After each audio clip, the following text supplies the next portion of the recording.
Hello दोस्तों, जय हिंद। मैं उदय भारती आप सभी का एक बार फिर से स्वागत करता हूं आपके अपने इस एजुकेशन मैजिक के यूट्यूब चैनल पर। दोस्तों, जैसा कि आप सब जानते हैं कि हम लोग 8th क्लास का एनसीईआरटी का जो हमारा सीरीज चल रहा है, उसमें हम लोग पहले कॉन्सेप्ट को देखते हैं, उसके बाद हम लोग क्वेश्चन आंसर को देखते हैं। दोस्तों, ये हमारा चैप्टर नंबर 3 है। ठीक है, चैप्टर नंबर 3 जिसका नाम है ग्रामीण क्षेत्रों पर शासन चलाना। तो एक बार लिख देते हैं आपको, ग्रामीण क्षेत्रों पर शासन चलाना। तो दोस्तों, हम लोग जो है इसका जो बेसिक है और जो कॉन्सेप्ट है इसका हम लोग क्लियर कर चुके हैं। तो आज हम लोग क्वेश्चन आंसर को इसका देखेंगे और इसको सॉल्व करने की कोशिश करेंगे। तो हम आपसे आशा करते हैं कि आपको वीडियो समझ में आएगी और दोस्तों चैनल को सब्सक्राइब कर लीजिएगा, क्योंकि इस चैनल पर आपको इस तरह के वीडियो आपको डेली अवेलेबल होते रहेंगे। चलिए शुरू करते हैं। प्रश्न संख्या 1 बोल रहा है निम्नलिखित के जोड़े बनाए। इधर रैयत दिया है, इधर ग्राम समूह, महाल, किसान, निज रैयतों की जमीन पर खेती, इधर रैयती बागान मालिकों की अपनी खेती पर अपनी जमीन पर खेती। इसको मिलाना है दोस्तों। ठीक है, तो रैयत जो है वो किसान होते हैं, तो इसका यहाँ मैच आएगा। और दोस्तों, महाल जो है ये ग्राम समूह होता है। ठीक है, ये भी हो गया। उसके बाद निज हो गया बागान मालिकों की अपनी जमीन पर खेती, और रैयती हो गया दोस्तों रैयतों की जमीन पर खेती। तो हमारा ये नंबर जो है वो कंप्लीट हो गया दोस्तों। अब इसको नोट कर लीजिएगा। अब हम लोग बढ़ते हैं प्रश्न संख्या 2 की ओर। 2 नंबर बोल रहा है दोस्तों रिक्त स्थान को भरिए, यानी फिल इन द ब्लैंक्स, यानी जो खाली स्थान है उसको भरना है। ऊपर में बोल रहा है यूरोप में वुड उत्पादकों को डैश से अपनी आमदनी में गिरावट का खतरा दिखाई देता था। दोस्तों, यहाँ नील की खेती हो जाएगी, नील की खेती। तो नील की खेती से अपनी आमदनी में गिरावट का खतरा जो है दिखाई देता। 4 नंबर बोल रहा है दोस्तों 18वीं सदी के आखिर में ब्रिटेन ने नील की मांग डैश के कारण बढ़ने लगी। तो यहाँ हो जाएगा सूती वस्त्र उत्पादन में वृद्धि। तो सूती वस्त्र की जब उत्पादन में वृद्धि हुई दोस्तों, तो नील की जो है मांग वो बढ़ गई। तो यहाँ लिखेंगे सूती वस्त्र उत्पादन में वृद्धि, ये यहाँ हो जाएगा दोस्तों। ठीक है, तीसरा बोल रहा है डैश की खोज से नील की अंतर्राष्ट्रीय मांग पर बुरा असर पड़ा। दोस्तों, यहाँ हो जाएगा सिंथेटिक रंग। तो जब सिंथेटिक रंग की खोज हो गई तो नील की अंतर्राष्ट्रीय मांग पर बुरा असर पड़ा। यहाँ लिखेंगे सिंथेटिक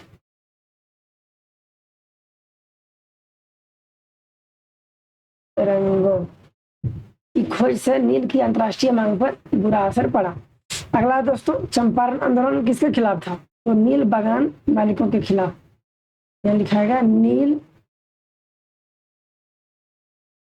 बागान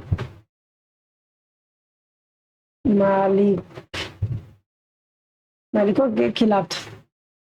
तो हमारा 2 नंबर भी दोस्तों कंप्लीट हो गया है। चलिए आगे बढ़ते हैं प्रश्न संख्या 3 की ओर। बोल रहा है आइए विचार करें। तो प्रश्न बोल रहा है अस्थायी बंदोबस्त के मुख्य पहलुओं का वर्णन कीजिए। तो चलिए देखते हैं अस्थायी बंदोबस्त क्या है। तो दोस्तों, अस्थायी बंदोबस्त सन 1793 में अंग्रेजी सरकार द्वारा लागू भू राजस्व व्यवस्था थी। इस बंदोबस्त के प्रावधानों के अनुसार राजाओं और तालुकदारों को जमींदारों के रूप में मान्यता दी गई। उन्हें किसानों से राजस्व वसूलने और कंपनी को राजस्व चुकाने का जिम्मा सौंपा गया। उनकी ओर से चुकाई जाने वाली राशि अस्थायी रूप से तय कर दी गई थी। तो दोस्तों, ये हम लोग जो कॉन्सेप्ट का जब हम लोग पढ़ रहे थे, तो उसमें हमको ये सब हम लोग पढ़ चुके हैं। तो आपको प्लेलिस्ट इस चैनल पर बना दिया गया है एनसीईआरटी 8th का जो है नाम से। तो आप उसको चेक कीजिए, उसको विजिट कीजिए, आपको वहाँ मिल जाएगी। तो अगर पहले आप पढ़िए, उसके बाद इसका जो है विश्लेषण करेंगे। ठीक है, आपको अच्छे से समझ तब बेहतरीन समझ में आएगी। ये हम लोग पढ़ चुके हैं दोस्तों। अगला सवाल है 4 नंबर महलवारी व्यवस्था अस्थायी बंदोबस्त के मुकाबले कैसे अलग थी? तो इसका उत्तर शुरू होता है दोस्तों सन 1822 में बंगाल प्रेसिडेंसी के उत्तर पश्चिमी प्रांतों के लिए हॉल्ट मैकेंजी नामक अंग्रेज ने एक नई व्यवस्था तैयार की। इसे महलवारी व्यवस्था के नाम से जानते हैं। महलवारी व्यवस्था अस्थायी बंदोबस्त के मुकाबले निम्नलिखित बातों पर अलग थी। तो किसकी बात उससे लगती है, इसको देखते हैं। पहला क्वेश्चन नंबर बोल रहा है, इस व्यवस्था में राजस्व को सदा के लिए अस्थायी नहीं रखा गया, बल्कि समय समय पर संशोधन की गुंजाइश रखी गई। इसको मतलब अभी पहले जो है पिछले वीडियो में पढ़ चुके हैं। इसके विपरीत अस्थायी बंदोबस्त में राजस्व के लिए अस्थायी रूप से निर्धारित किया गया था। ठीक है, तो जो इसके विपरीत अस्थायी बंदोबस्त में राजस्व के लिए अस्थायी रूप से निर्धारित किया गया था। अगला पॉइंट है, राजस्व इकट्ठा करके कंपनी को सौंपने की जिम्मेवारी गांव के मुखिया की थी, जबकि अस्थायी बंदोबस्त व्यवस्था में यह दायित्व जमींदारों के पास नहीं था, जमींदारों के पास था। ठीक है, और पहले जो था वो गांव के मुखिया के पास था। अगला पॉइंट है, महलवारी व्यवस्था में एक एक खेत के अनुमानित राजस्व को जोड़कर हर ग्राम समूह महल से होने वाले राजस्व का हिसाब लगाया जाता था। ठीक है, तो ये दोस्तों हमारा 4 नंबर जो है कंप्लीट हो गया। आप इसको नोट कर लीजिए, इस तरह के जो सवाल है एग्जाम में आते हैं। अगला क्वेश्चन हमारा 5 नंबर बोल रहा है, राजस्व निर्धारण की नई मुनरो व्यवस्था के कारण पैदा हुई 2 समस्याएं बताइए। ठीक है, चलिए इसका उत्तर देखते हैं। राजस्व निर्धारण की नई मुनरो व्यवस्था के कारण पैदा हुई 2 समस्याएं निम्नलिखित है। पहला, जमीन से होने वाली आमदनी बढ़ाने के उद्देश्य से राजस्व अधिकारियों ने बहुत अधिक राजस्व तय कर दिया, जिसे चुकाने में किसान असमर्थ हो रहे थे। अगला पॉइंट है, अफसरों को आशा था कि इस व्यवस्था से किसान संपन्न एवं उद्यमशील बनेंगे, लेकिन इस प्रकार कुछ नहीं हुआ और दोस्तों इसका जो है विपरीत प्रभाव पड़ा। ठीक है, अगला सवाल है, रैयत नील की खेती से क्यों कतरा रहे थे। इसका उत्तर दोस्तों, रैयत जो है नील की खेती से कतरा रहे थे क्योंकि नील की खेती में परिश्रम के साथ साथ लागत भी बहुत अधिक लगती थी। खेत के सबसे अच्छे भाग में ही नील की खेती हो पाती थी। नील का उत्पादन जिस भाग में होता था वहां की उर्वरा शक्ति अत्यंत कम हो जाती थी, जिससे अन्य फसलों के उत्पादन पर विपरीत प्रभाव पड़ने लगा। लागत बहुत अधिक होने तथा इसकी तुलना में उत्पादन का दाम अत्यंत कम मिलने पर रैयत जो है आर्थिक परेशानियों में गिरने लगी। इससे नंबर भी हमारा हो गया दोस्तों कंप्लीट। इसको भी हम लोग वीडियो में पढ़ चुके हैं, तो आप उसको देख लिया, इसको समझ में आ जाएगी। अगला सवाल है, किन परिस्थितियों में बंगाल में नील का उत्पादन धराशायी हो गया।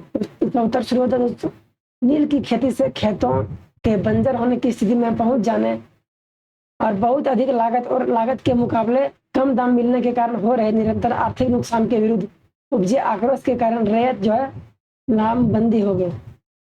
विद्रोह जैसी स्थिति को दबाने कंपनी ने सेना का सहयोग लिया। परिणाम स्वरूप धीरे धीरे बंगाल में नील का उत्पादन धराशायी हो गया। दोस्तों इसका जो है हमारा जो है वीडियो होता है कंप्लीट, 7 नंबर भी। तो 3 नंबर का जो हमारा चैप्टर है जो बोल रहा है कि ग्रामीणों पर शासन, जो चैप्टर है ग्रामीण क्षेत्र पर शासन चलाना, तो हमारा कंप्लीट हो गया दोस्तों। तो हम लोग जो है पहले हम लोग इसका कॉन्सेप्ट देखें, उसके बाद हम लोग जो है क्वेश्चन एंड आंसर को देखें। तो दोस्तों मैं उदय भारती आप सभी का बहुत बहुत धन्यवाद करता हूँ कि आप लोग वीडियो में बने रहे। तो इस चैनल को दोस्तों जरूर से जरूर सब्सक्राइब करें। इस चैनल पर दोस्तों आपको झारखंड बोर्ड और एनसीईआरटी से related all subject, all classes के आपको जो है हिंदी में वीडियो जो है उपलब्ध हो जाएगी। तो हम आशा करते हैं कि आपको अच्छे से समझ में आई होगी। इस तरह के सवाल दोस्तों एग्जाम में आते रहते हैं, तो आप जरूर से जरूर इसको जो है चैनल को सब्सक्राइब कीजिएगा और वीडियो को लाइक कीजिएगा, चैनल को सब्सक्राइब कीजिएगा। चलिए मिलते हैं किसी अगले वीडियो में। आज के लिए इतना ही, तब तक के लिए थैंक यू सो मच दोस्तों, बहुत बहुत धन्यवाद।